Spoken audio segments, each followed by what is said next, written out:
নবীজি বলেছেন রমজান মুবারকে মাস আসার সঙ্গে সঙ্গে আল্লাহ রাব্বুল আলামিন তিনি জান্নাতের সমস্ত দরজাগুলি খুলে দেন আর জাহান্নামের সব দরজাগুলি আল্লাহ রাব্বুল আলামিন বন্ধ করে দেন। সুবহানাল্লাহ।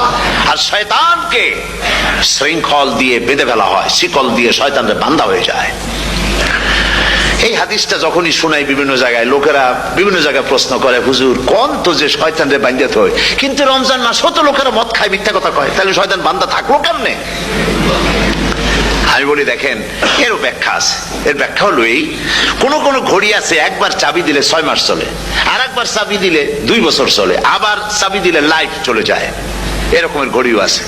কোন কোন মানুষের শয়তানে এমন চাবি দিছে যে চাবিতে 6 মাস চলে, কোনটায় 10 মাস চলে, কোনটায় বছর চলে।